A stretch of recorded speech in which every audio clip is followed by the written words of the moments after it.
Video വന്നത് കണ്ടു. സുധിച്ചേട്ടൻ്റെ award മാറ്റി വെച്ചു എന്ന് പറഞ്ഞു. അപ്പൊ അതിന് 10,000 ട്രോഫികളുണ്ടോ? അതായത് കൊല്ലം സുധി എന്ന കലാകാരന് കിട്ടിയ പുരസ്കാരങ്ങളെല്ലാം കട്ടിലിനടിയിൽ. അപ്പൊ അതിനെ കുറിച്ച് എന്താണ് പറയാനുള്ളത്? നമ്മുടെ കുഞ്ഞ് ഋതപ്പൻ ആ പ്രായമാണ്, കുഞ്ഞാണ്. അപ്പൊ അവൻ അതെടുത്ത് നശിപ്പിക്കുന്നത് പാത്തിരുന്ന് കളിക്കും. അവൻ അതെടുത്തിട്ട് ചിലപ്പം തടിയല്ലേ, അത് അങ്ങോട്ടും ഇങ്ങോട്ടും ഒടിച്ചു കളഞ്ഞാൽ പിന്നെ ഒരിക്കലും നമുക്ക് ഉണ്ടാക്കാൻ പറ്റത്തില്ല. നമുക്ക് പോയിന്റ് മനസ്സിലായോ? എടോ ഞാൻ പറഞ്ഞ പോയിന്റ് മനസ്സിലായോ? അതുകൊണ്ട് ഞാനതെടുത്ത് സൂക്ഷിച്ചു വെച്ചതാണ് ഓരോ അവാർഡുകൾ. കാരണം ഇതാണ് സത്യം. സത്യം സത്യമായി പറയുന്നവനായി ഈ രാജാക്കന്ന്. കുഞ്ഞ് ഋതപ്പനെ പേടിച്ചിട്ടാണ്. അതായത് ഇത് തടിയല്ലേ, തടിയെടുത്ത് ഋതപ്പൻ എടുത്ത് ഒടിച്ചു കളയും. അതുകൊണ്ട് ഋതപ്പൻ എത്തിപ്പിടിക്കാൻ പറ്റാത്ത ഭാഗത്തിൽ ഞാൻ വളരെ സേഫ് ആയിട്ട് കട്ടിലിനടിയിൽ വെച്ചു എന്നുള്ളതാണ്. സംശയമൊന്നുമില്ലല്ലേ? ബുദ്ധിയുള്ള ആരെങ്കിലും വിശ്വസിക്കോടാ.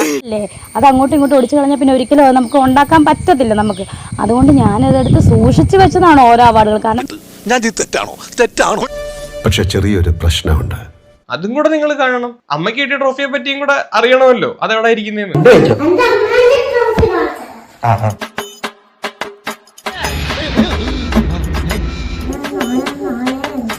ഓഹോ,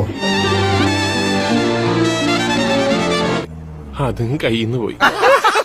ആളുകൾ അങ്ങോട്ട് കയറി ചെല്ലുന്ന, എല്ലാരും കാണുന്ന ആ ഒരു സ്ഥലത്ത് ആ ഒരു ടേബിൾ പോലുള്ള സാധനത്തിന്റെ മുകളിൽ നിരത്തി വെച്ചിരിക്കുന്നു രണാസുനയ്ക്ക് കിട്ടിയ ട്രോഫികൾ. അച്ഛന് കിട്ടിയ ട്രോഫി കട്ടിലിന്റെ അടിയിൽ. കൊള്ളാം. അവൻ അതെടുത്തിട്ട് ചിലപ്പം തടിയല്ലേ, അത് അങ്ങോട്ടും ഇങ്ങോട്ടും ഒടിച്ചു കളഞ്ഞാൽ പിന്നെ ഒരിക്കലും നമുക്ക് ഉണ്ടാക്കാൻ പറ്റത്തില്ല. നമുക്ക് അതുകൊണ്ട് ഞാനതെടുത്ത് സൂക്ഷിച്ചു വെച്ചതാണോ. നീ എത്ര പുളി വേണമെങ്കിലും അടിച്ചോ, പക്ഷെ കേൾക്കുന്നവർക്ക് കൂടി ദഹിക്കണം. എനിക്ക് വായി തോന്നുന്ന ക്യാമറ.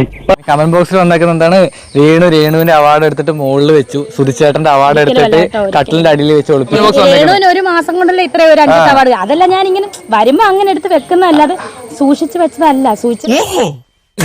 സൂചിച്ചാന്റെ അവാർഡ് കുഞ്ഞു കളയാതിരിക്കാൻ വേണ്ടി അവൻ അതെടുത്തിട്ട് ചിലപ്പം തടിയല്ലേ, അത് അങ്ങോട്ടും ഇങ്ങോട്ടും ഒടിച്ചു കളഞ്ഞാൽ പിന്നെ അതുകൊണ്ട് ഞാനതെടുത്ത് സൂക്ഷിച്ചു വെച്ചതാണ് ഓരോ. അതുകൊണ്ട് ഋതപ്പൻ എത്തിപ്പിടിക്കാൻ പറ്റാത്ത ഭാഗത്തിൽ ഞാൻ വളരെ സേഫ് ആയിട്ട് കട്ടിലിനടിയിൽ വെച്ചു എന്നുള്ളതാണ്. അത് നീ വല്ല സ്കൂൾ മാഷ്മാരോട് പറഞ്ഞാൽ മതി, അവര് വിശ്വസിക്കും. ഞാൻ എന്നെ പറഞ്ഞില്ലേ ഇതൊക്കെ പറ്റിപ്പാണെന്ന്. ഇയാളെ ഇനി നമ്മൾ വിശ്വസിക്കൂല.